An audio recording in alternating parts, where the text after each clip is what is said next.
Welcome to The Explainer. Today, we're going to pull back the curtain and look at something you rarely get to see up close.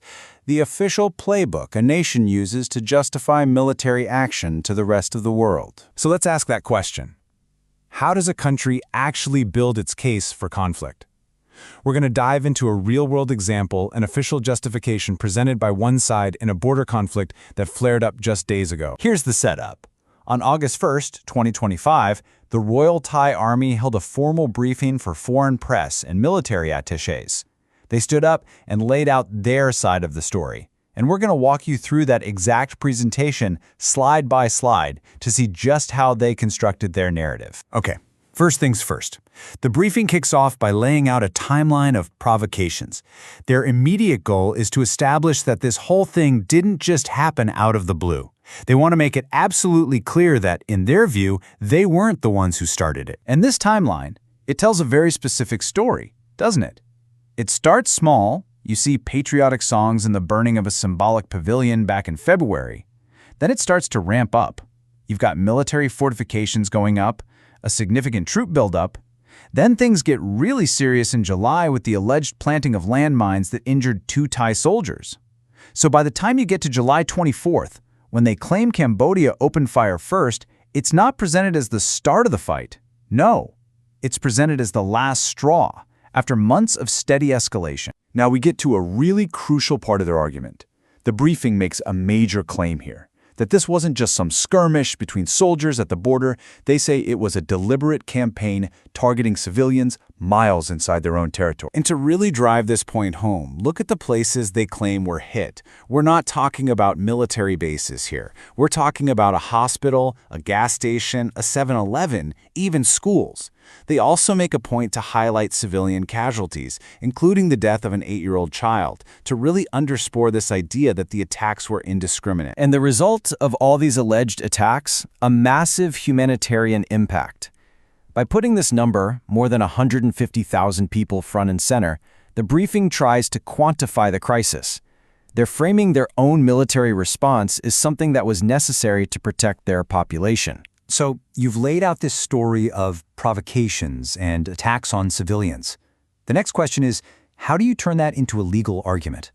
Well, that's exactly where the briefing goes next, shifting from events on the ground to the rulebook of international law. The entire legal case boils down to this single, incredibly powerful article from the UN Charter, Article 51, the inherent right of self-defense. Their argument is basically this. Because we were attacked first, our own military actions were not aggression.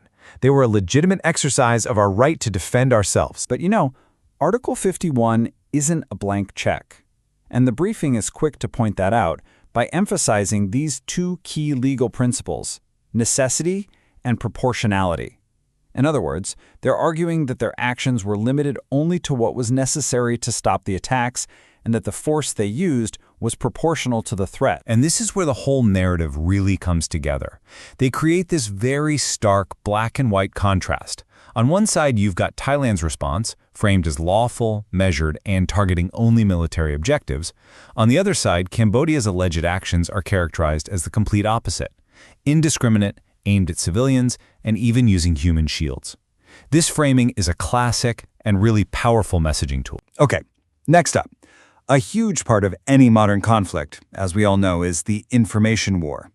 So the briefing dedicates a whole section to what it calls countering disinformation, basically going on the offense to rebut specific accusations being made by Cambodia. First, they tackle the biggest charge, the most fundamental accusation you can make, that Thailand was the aggressor, that they launched an invasion.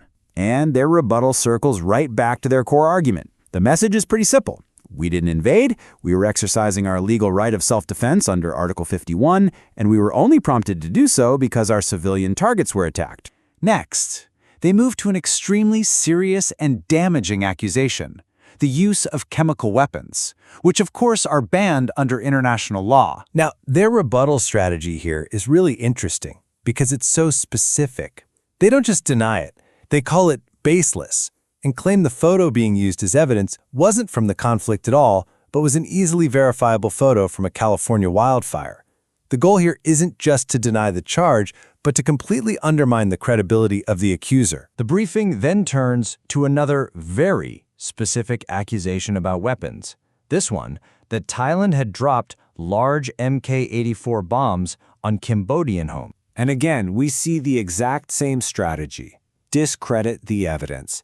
The Thai military claims that the photos being passed around aren't new at all, but are actually images of old, unexploded bombs from the Vietnam War, just repackaged to look like fresh evidence of an attack. So after defending their actions and attacking their opponent's claims, the briefing pivots towards its conclusion.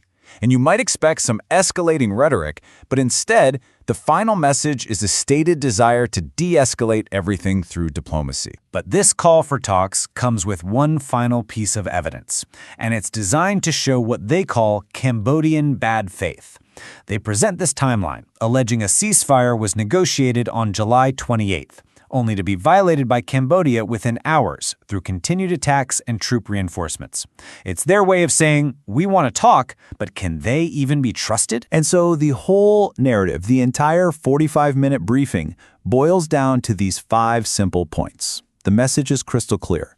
Cambodia is the aggressor on every front, militarily, legally, and in the information war. And after all that, Thailand positions itself as the reasonable party, just seeking a peaceful bilateral solution. And that's the anatomy of an official justification. It's a carefully built narrative, moving from provocation to legal defense to a final call for peace. All of it, of course, on their terms. But as we've seen, this is just one side of the story, and it leaves you wondering what questions are left unanswered. Because in any conflict, understanding how a story is told can be just as important as the story itself.